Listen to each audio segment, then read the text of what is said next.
Hello, everyone. This is Oni, and today for you, I have a review for a game called Riverbond.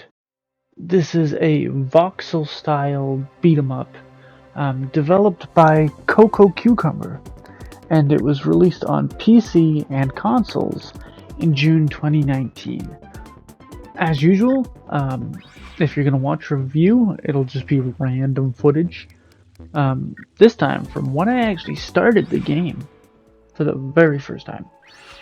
So let's just, jump into the review then, shall we? Welcome to Riverbond, the beautifully crafted voxel world where you are called upon to help the citizens of the world defeat all the evils that have popped up and bring peace back to the land. There's stories to find in each set of levels, but aside from that, the game is all about the gameplay as opposed to story. This makes for a really fun action game, especially with multiple people.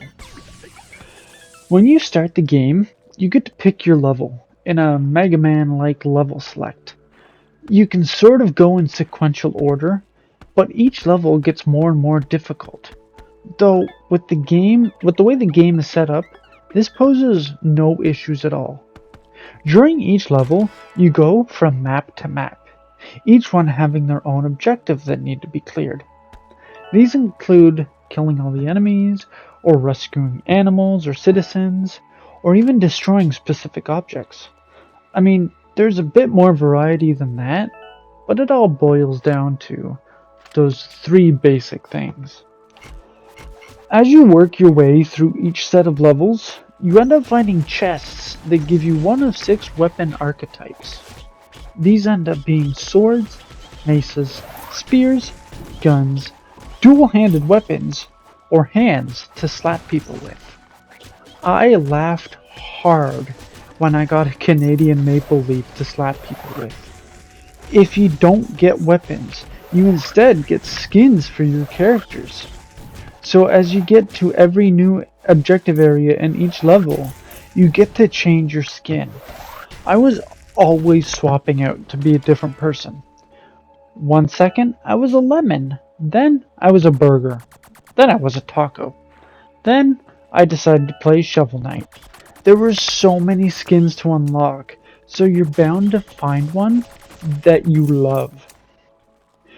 As you progress through each area, you can find little checkpoints to activate that put you back to it when you die. If for some reason you never find one to activate, it was never an issue getting back to where you died, as the areas themselves aren't that big. A few of them had a hidden area to find, so it was always exciting to break everything down to its little voxel bits and explore fully. But most of the time, it did feel like a waste. So I just end up running through the areas to find the objectives, and then just move on from there. When it comes to single player versus multiplayer, I honestly preferred multiplayer. In single player, the enemies don't get balanced for one person, whether that was in numbers or damage. So I was always battling through hordes by myself and dying constantly. It didn't help that when you get hit, you get stunned a little, so your attacks stop.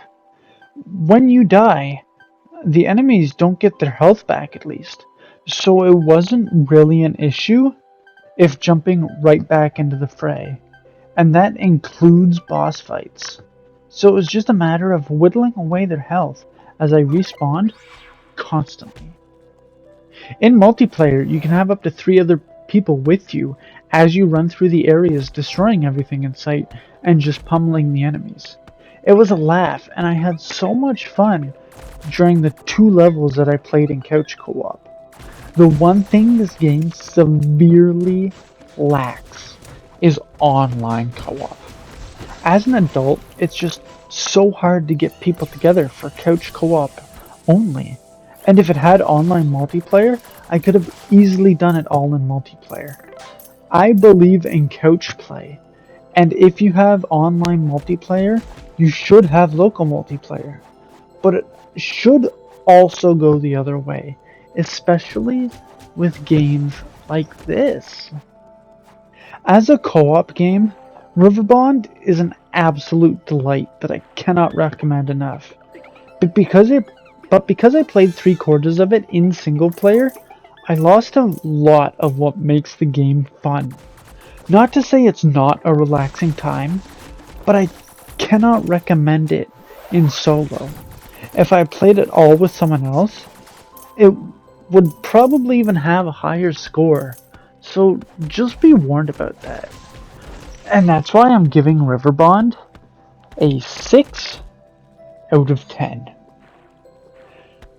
Now I hope you liked this review for Riverbond. I actually really enjoyed this game too. It was relaxing, it was beautiful, it was fun. But again, multiplayer, crucial.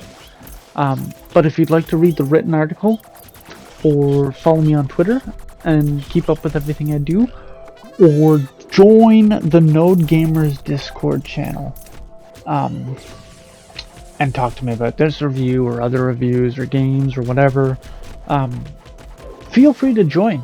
All those links are down below in the description. We're great, fun people, and I hope you consider it. So, I hope you have a good morning, a good afternoon, and a good night. And until next time, goodbye.